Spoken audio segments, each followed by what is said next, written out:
you will notice that I changed locations, and there's a reason for that. I'm going to be working a little bit on aesthetics, and so I don't have to be on my storage for that. It's nice to have a little air conditioning and peace and quiet over here. What I'm going to be doing now is just focusing on the plastics for the motorcycle. They were in really bad shape. I will be doing some plastic repair and just reinforcement so that they don't crack again. I've been saying how cheap parts are for this motorcycle, but that really does not apply to the plastics. That's the only place where you're actually going to be spending money. So just make sure that you don't drop them, because if you do, that's going to cost you a few bucks. What I'm gonna do is salvage what I have as much as I can. There's the front piece of the bike is a little cracked. That one could be fixed, but there's a side fairing that is really cracked. So I'm gonna try to fix that, salvage that, so I don't have to buy a new one. This is not the one that came with the bike. The one that came with the bike was broken here. So I got this off of eBay. This one I got pretty cheap because it came with a crack that you can see here.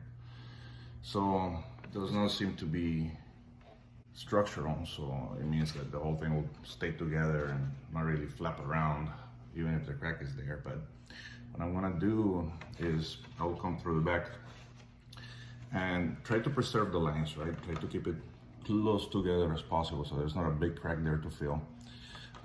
And so what you could do is with epoxy, right? But to keep it together for all that time while the epoxy cures, probably be a pain in the butt. So what I'm gonna do first is plastic welded with a soldering iron, and then I'm gonna come in and put some epoxy on it to reinforce it. So this should be pretty strong when I'm done with it. So let's get to it. All right, so what I'm gonna do is get the pieces together, and with my soldering iron, I'm gonna come in there and sort of like melt them together. Melt the plastic onto itself, and believe it or not, this works pretty well.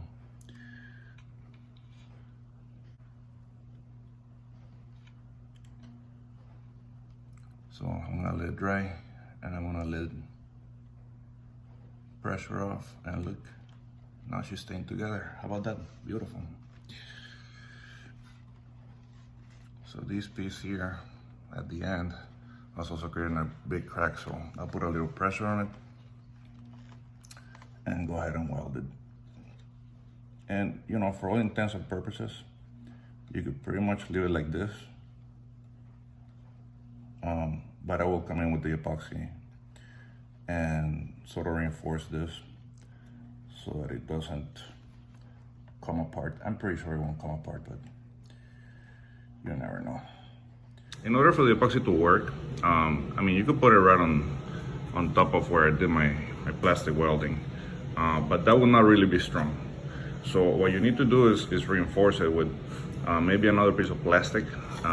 They'll probably go and overlap both ends of the crack, and that's gonna give you the strength that you need. So I have this fairing that I had on eBay for the longest time, and apparently nobody wants. It's from an RS or something like that. So what we're gonna do is just cut our donor pieces from here, because as you can see, there's a curve that we have to follow.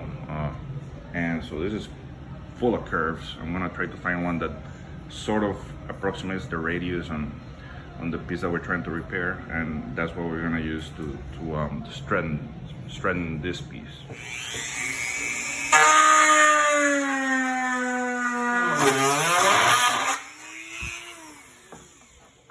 So that gave me a nice curved piece. I mean, I had to clean it up, give it a wash, it's full of dirt and grime. I'll cut it in half, and what that's gonna do is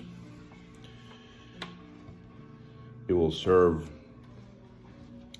as a joint here and a joint on the other side, right there, where we're gonna put our epoxy. That way it's gonna reinforce it on both sides over here.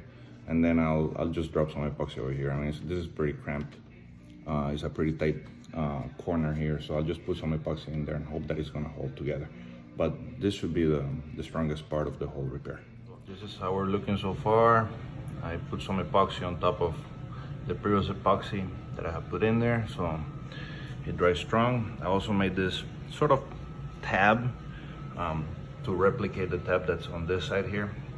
This tab was missing completely, so what I did is just took one of those mounting screw thingies, cut it up, and I'm gonna epoxy it into place and hope that it holds. We'll see about that with time. Moving on to the side fairing, and this is the bad one. I haven't even cleaned it up or anything because it's in such poor shape.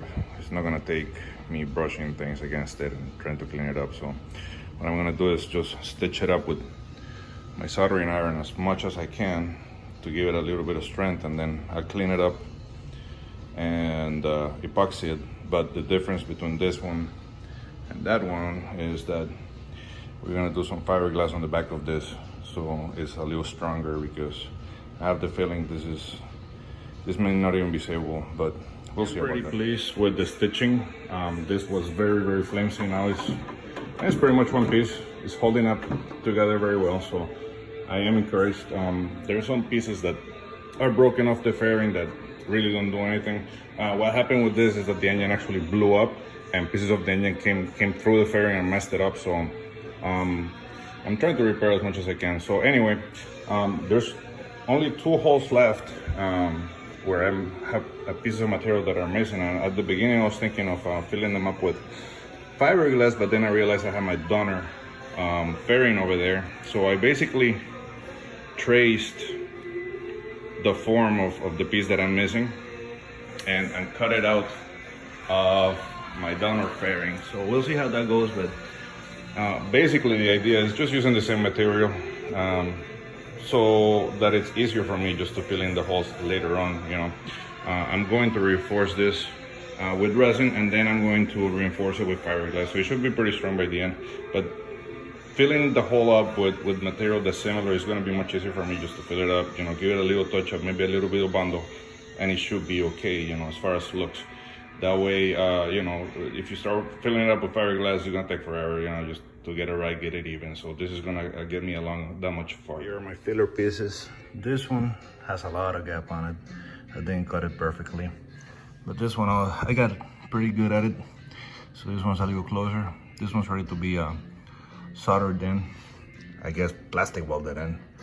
And then what I'm gonna do is I'll put some tape on the back and fill up all the gaps with the resin, and that should make it really strong and sturdy.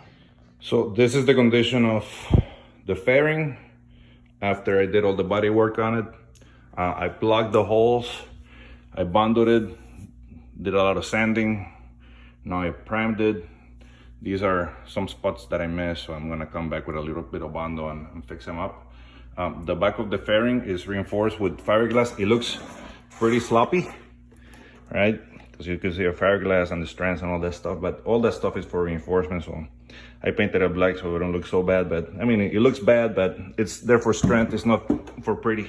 The pretty side is this one, and I think it's looking pretty good so far. So here is what the completed fender looks like, painted in military green. There was a huge gash over here. There's a little bit of a scar, but overall I think it looks pretty amazing compared to what I started with. What do you think? Let me know. Yeah, so that's what she's gonna look like. Oh, it's gonna be completely green. It's not camouflage, that's just the shade from the trees. Nice, huh?